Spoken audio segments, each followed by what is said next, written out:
Gaia Forez. Après plus d'un cycle d'expérience, Gaia Forez possède des installations de 160 000 m² adaptées aux technologies de pointe. Gaia Forez est spécialisée dans le revêtement de sol en grès cérame et dans le revêtement de murs. Sa production annuelle est de plus de 2,5 millions de mètres carrés. Depuis sa création en 1897, Gaia Forez s'est toujours engagé à fournir des produits de qualité adaptés aux exigences de ses clients. Par conséquent, nos procédés de fabrication répondent aux normes de qualité les plus rigoureuses. Le processus de fabrication céramique s'y compose des étapes suivantes: préparation des matières premières, pressage, émaillage, cuisson, classification, emballage. La fabrication étape par étape. Les matières premières, l'argile et le mel. Le carreau céramique se compose d'argile, qui constitue ce que nous appelons les biscuits, et des mots, ce que l'on voit en surface et qui nous permet de différencier les carreaux en y appliquant les dessins souhaités. L'engobe est la base utilisée pour unir l'argile et les mels. Le processus céramique commence par la sélection des matières premières qui composent les carreaux, principalement des argiles, feldspath, sable, carbonate et kaolin. Les matières premières sont en général utilisées telles qu'elles sont extraites de mines ou des carrières. Il est donc de la plus grande importance d'assurer au préalable leur homogénéisation afin de garantir la continuité de leurs caractéristiques. Elles sont pour cela soumises à un procédé de broyage mécanique qui disperse et réduit les particules. Gaia Forez dispose de son propre entrepôt de monts, des silos et d'une zone de déchargement de l'argile déjà traitée. Atomisation et pressage. Les processus de fabrication débutent avec l'atomisation des matières premières. La poussière atomisée avec laquelle nous constituerons le support céramique au biscuit est sphérique et creuse, car l'évaporation d'eau dans l'atomiseur se produit de manière très brusque. Il est important et indispensable que ces granules soient sphériques et creux pour faciliter le pressage, l'injection dans les moules et le compactage en presse. On obtient ainsi un produit ayant une résistance mécanique appropriée pour entreprendre son voyage en ligne, d'émaillage et des décorations.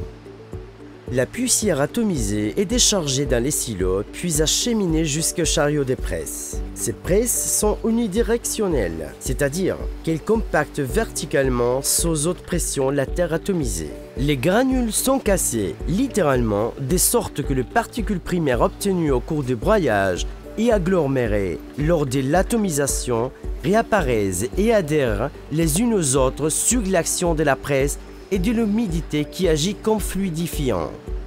Cela donne naissance aux carreaux bruts avec une connaissance suffisante pour être transportés.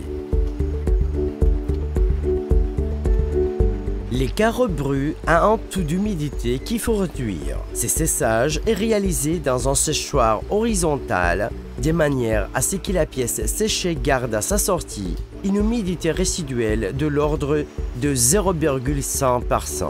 On ne sèche pas plus, car lorsqu'une pièce céramique est complètement sèche, elle devient très fragile. Or, celle-ci doit être encore émaillée et décorée, c'est-à-dire soumise à certaines actions mécaniques qui pourraient la briser très facilement si elle s'avérait trop fragile. Émaillage et décoration. La pièce va ensuite directement à la ligne d'émaillage où lui sont appliquées différentes couches d'engobe et d'émail. Les engobes sont des matériaux d'interface entre les supports argileux et l'émail. Sur cette couche d'engobe sera déposée une couche d'émail, base sur laquelle on réalisera la décoration.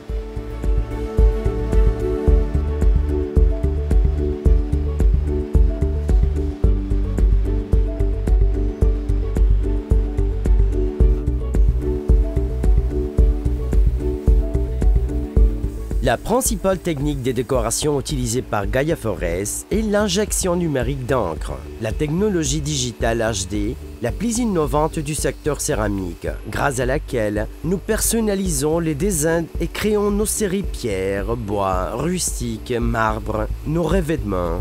Nos machines permettent de décorer les carreaux céramiques par jet d'encre, sans contact, et découvrir ainsi 100% de la pièce, relief haute et en bas inclus, avec des finitions parfaites, comme c'est le cas dans les secteurs graphiques. Nous atteignons actuellement des résolutions des 402 pays grâce à nos têtes d'impression et travaillons par pentachromie et application d'effets numériques. Nous arrivons à obtenir une très grande flexibilité au niveau de la décoration, dans la mesure où sont renouvelés les fichiers qui font fonctionner ces systèmes d'impression. L'injection digitale d'encre nous permet d'appliquer dessins et couleurs à la pièce avec une préparation optimale des aimants et de réduire les déchets. De plus, ce procédé a aussi l'avantage de nous permettre d'utiliser ainsi les technologies des granulages, des rotatives ou des liogravures pour l'application d'autres matériaux.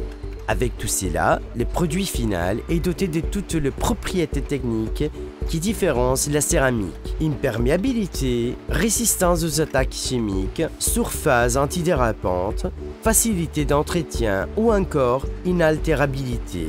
Et des propriétés esthétiques qui donneront au carreau la profondeur, la texture, le réalisme et les naturels souhaités.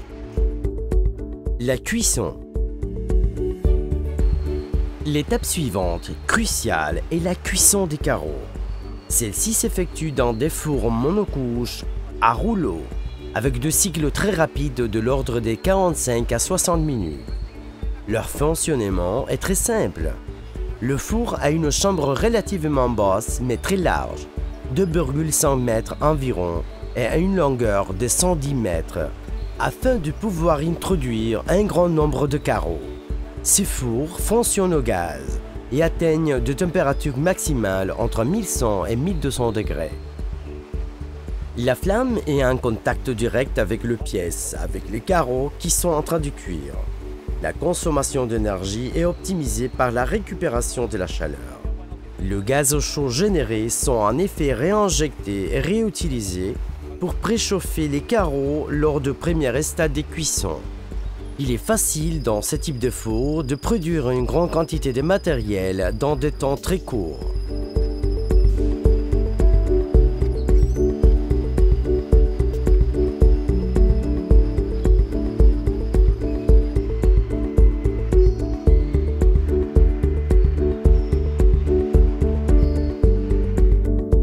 Classification et emballage.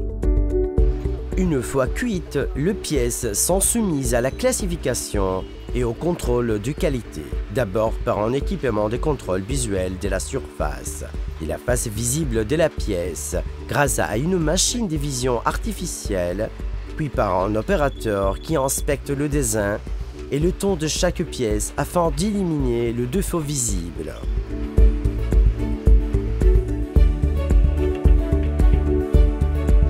Ensuite, la trieuse détermine les caractéristiques dimensionnelles d'une part. Le carreau céramique doivent tous être de la même taille et contrôle d'autre part le respect des standards de plein été.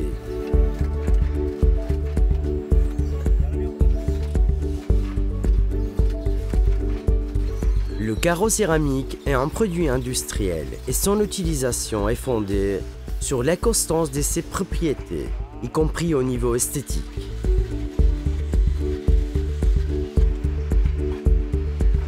Une fois trié et emballé, il est entreposé et prêt pour sa distribution dans l'un de 90 pays dans lesquels Gaia Forest est présent.